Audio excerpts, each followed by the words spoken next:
Selamat pagi Bapak Ibu Saudara yang terkasih di dalam Tuhan.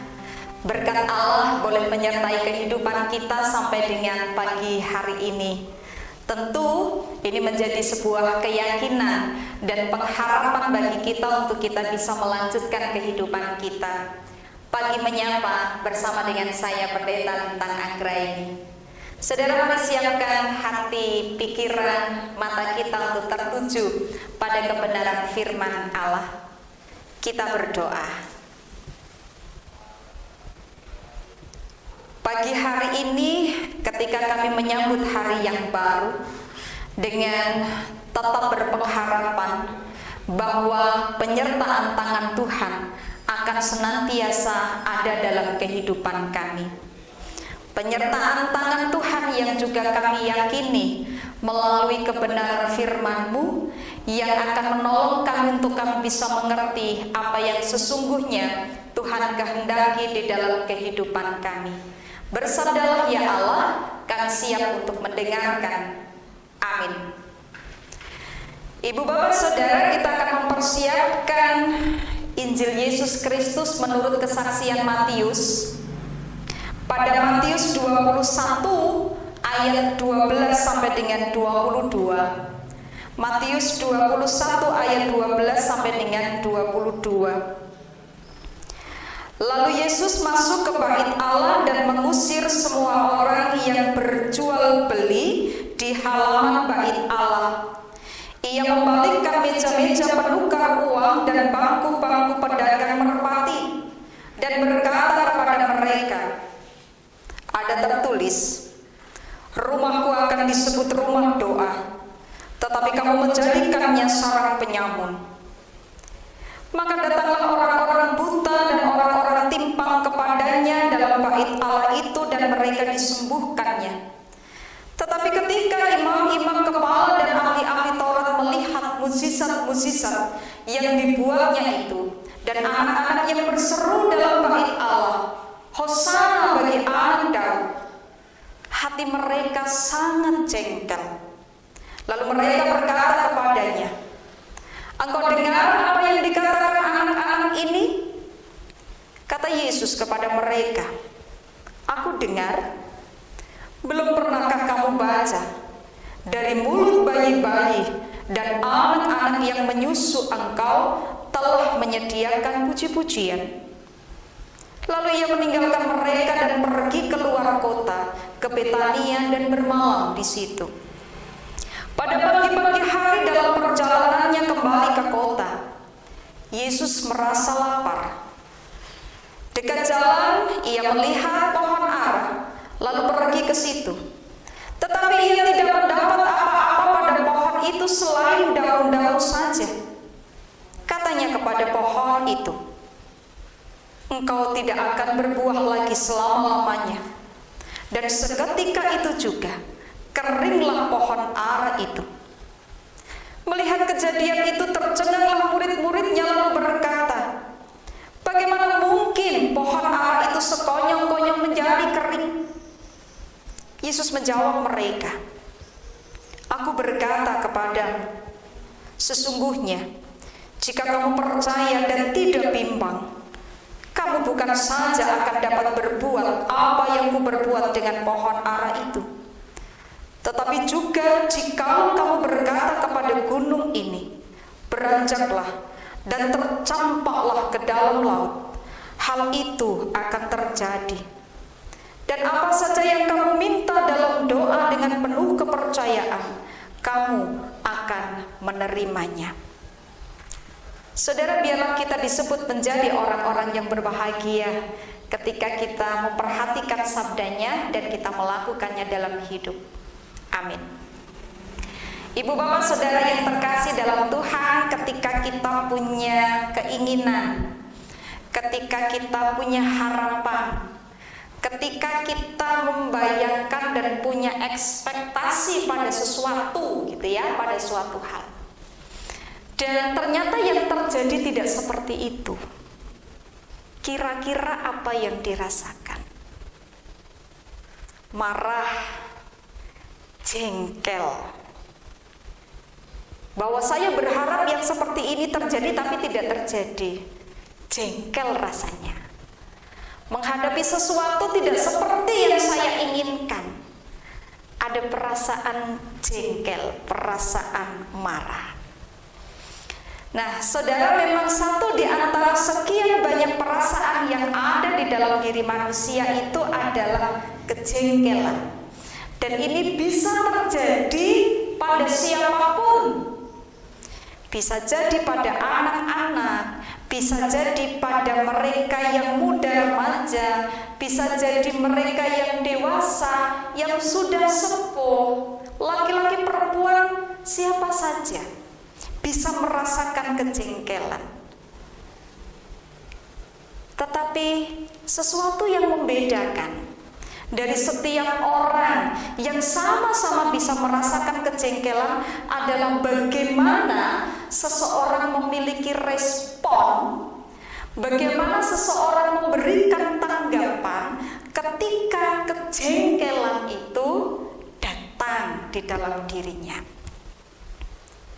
Saudara, apa yang kita baca pagi hari ini memperlihatkan Yesus, para pemimpin umat juga merasa jengkel, dapat juga merasa jengkel.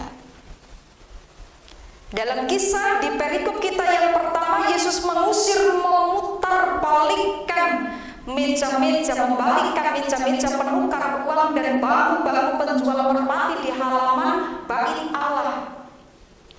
Tak mungkin kan kita mengatakan dia baik-baik saja.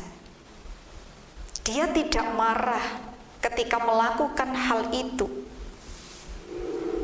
Saudara, pada kesempatan yang lain ketika kita membaca di perikop yang kedua, di sana juga dinyatakan kepada kita ketika Yesus merasa lapar dan kemudian melihat pohon ara, tetapi dia tidak mendapati pohon ara itu ada buahnya, hanya daunnya saja.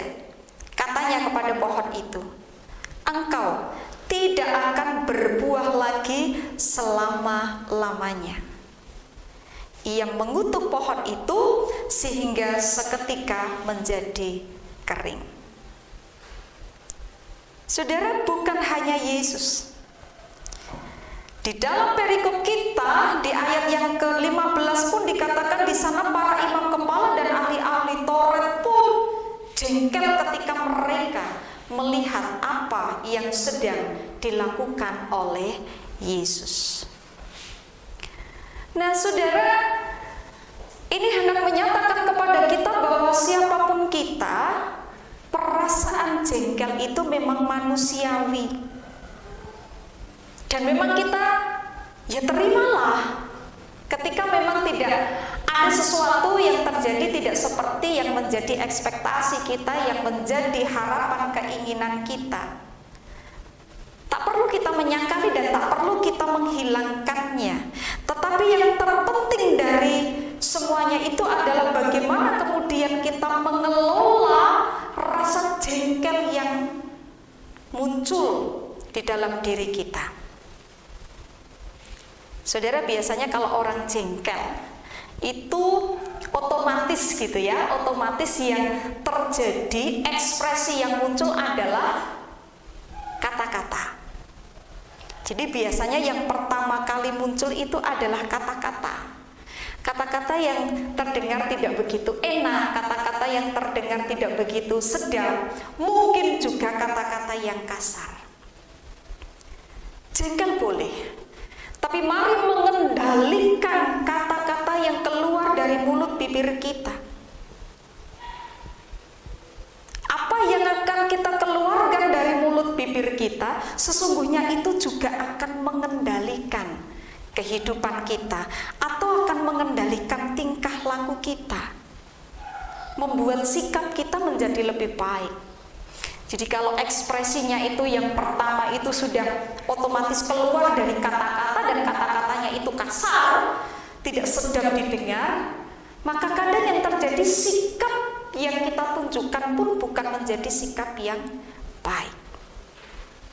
Mengendalikan ucapan, maka kita pun akan juga sudah bisa mengendalikan perilaku kita, dan itu akan lebih mudah. Perasaan jengkel yang dibuai dengan perkataan yang tidak membangun, serta tindakan kasar, tindakan keras, tindakan jahat, itu hanya akan membawa akibat yang buruk bagi diri sendiri pun juga bagi orang lain. Saudara membaca bagian perikop kita bukan sekedar karena Yesus yang mengucapkan, tetapi karena memang ucapan itu mengandung kuasa. Oleh karenanya berhati-hatilah dengan ucapan ketika kita sedang jengkel. Salah-salahkan ucapan kita bisa mengutuk yang lain, bukannya menjadi berkat. Yesus mengutuk ya, tapi Yesus tidak mengutuk manusia, dia mengutuk pohon ara itu. Nah, saudara yang terkasih di dalam Tuhan, pagi hari ini kepada kita diingatkan, mungkin pagi ini kita masih membawa sisa-sisa dari apa yang terjadi semalam, apa yang tersisa kemarin, dan masih ada kejengkelan di dalam diri kita yang kita rasakan. Mari kendalikan semuanya itu. Mari tetap tenang, supaya kita bisa mengendalikan ucapan kita, dan dengan begitu kita bisa mengendalikan sikap kita, supaya apa yang kita lakukan tetap menjadi berkat bagi diri kita, bagi keluarga kita, bagi orang lain juga. Saudara, selamat pagi, dan kita akan melanjutkan kehidupan kita, tidak menghilangkan jika memang kita sedang jengkel, tapi kendalikan. Mari mohon pertolongan dari Allah supaya kehidupan kita boleh semakin baik. Tuhan memberkati kita. Amin. Mari kita berdoa. Sapaan-Mu ya Allah mengingatkan kepada kami untuk kami membuat hidup dan kehidupan kami melalui ucapan bibir kami, melalui setiap sikap kami, adalah hal-hal yang bisa kami ekspresikan menjadi berkat. Kami tidak menyangkal ketika kadang timbul kejengkelan di dalam diri kami, karena hal-hal yang tidak terjadi atau hal-hal yang terjadi tidak seperti yang kami kehendaki, yang kami inginkan. Mampukan kami untuk bisa mengendalikan diri kami dengan baik, supaya kami tidak terjatuh dalam dosa, supaya apa yang keluar dari mulut bibir kami tetap menjadi kata-kata yang membangun, pun demikian juga dengan sikap-sikap kami. Tolong kami ya Allah, mungkin masih ada kejengkelan-kejengkelan kami hari ini, supaya kami tidak melanjutkannya, tetapi kami mengubahnya menjadi sesuatu yang baik dalam hidup kami. Terima kasih, sapaan-Mu menguatkan kami, bahwa tangan karya Tuhan tetap akan menyertai kehidupan kami, tetap berjalan bersama dengan Tuhan di sepanjang kehidupan kami. Di dalam Kristus kami berdoa. Amin. Saudara, kiranya kasih karunia Tuhan Yesus Kristus dan kasih Allah dan persekutuan Roh Kudus menyertai kita semua. Amin.